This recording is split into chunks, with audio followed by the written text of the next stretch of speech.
कहते हैं गुरुजी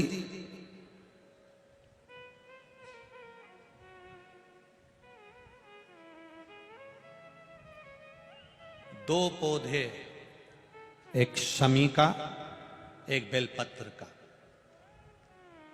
भूल से भी बेलपत्री के पौधे के नीचे से, बेलपत्री के वृक्ष के नीचे से अगर भूल से भी, तुम्हें नहीं मालूम कि यह बेलपत्री का पेड़ है, तुम्हें नहीं मालूम कि यह बेलपत्री का पौधा है, तुम्हें नहीं मालूम कि बेलपत्री का वृक्ष है, भूल से भी चलते चलते भी तुम्हारी ट्रैक्टर, तुम्हारी ट्राली, तुम्हारी गाड़ी, तुम्हारा बखर, तुम्हारा बेल, तुम बेलपत्री के पेड़ की छांव में से भी अगर निकल कर चले जाते हो तो दिन भर में अगर 100 पाप भी हो जाते हैं तो पल भर में धुल जाते हैं। एक बेलपत्री के वृक्ष के नीचे से, एक बेलपत्री के वृक्ष की छांव से, एक बेलपत्री के वृक्ष की मात्र टहनी की छैया से हमारे कोटि कोटि पाप समाप्त हो जाते हैं। आप सबसे इस कोटेश्वर धाम की पावन धरा से एक निवेदन करना चाहूंगा, पूरे आस्था चैनल के श्रोताओं से, फेसबुक यूट्यूब के श्रोताओं से, और जितने लोग यहाँ कथा सुन रहे हैं, बारिश का समय आए तो एक बेलपत्री का पेड़ बड़ा कर कर उसको कहीं रोड के किनारे अवश्य लगाओ। कोई निकल कर जाएगा, उस पे छांव पड़ गई तो उसका कल्याण हो जाएगा। वृक्षारोपण में बेलपत्री का वृक्ष अवश्य लगाइए। 2 वृक्ष की छांव और 2 वृक्ष का दर्शन हमारे जीवन को सुख दे जाता है। एक बेलपत्री, दूसरा शमी का पौधा। शमी का वृक्ष तुम्हारे घर में बड़ा मत लगाओ, पर शमी का पौधा जब तक तुम्हारे इस हाथ की आकृति का रहे, उसमें से तुम पत्ती तोड़ो मत तोड़ो, उसमें से कुछ तोड़कर तुम शिव जी को चढ़ाओ मत चढ़ाओ। भले तुम बाहर जाकर टूटा हुआ लेकर आ जाओ, पर घर के बाहर, घर के कमरे में नहीं, हॉल में नहीं, घर के अंदर नहीं।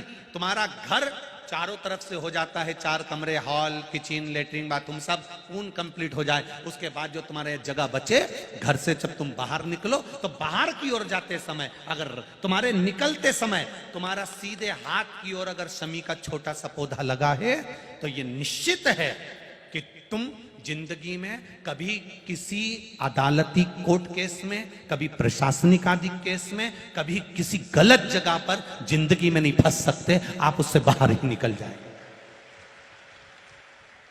एक शमी का छोटा सा पौधा भी, उसका स्पर्श, उसका दर्शन, उसमें चढ़ाया गया 1 लोटा जल।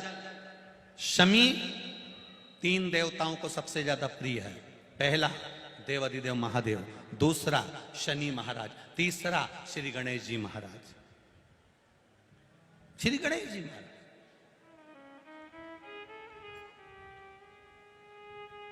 क्योंकि शमी की शादी करने वाला कौन था?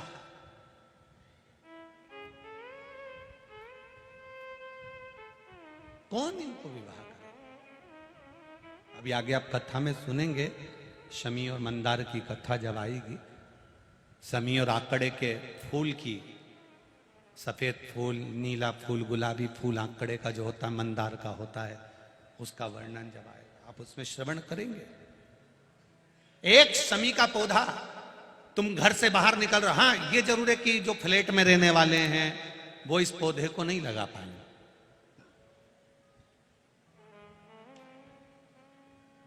क्योंकि जब दरवाजे से निकलते हैं तो अंदर गच्ची होती है, गैलरी होती है, तो कैसे लगाएं घर के बाहर।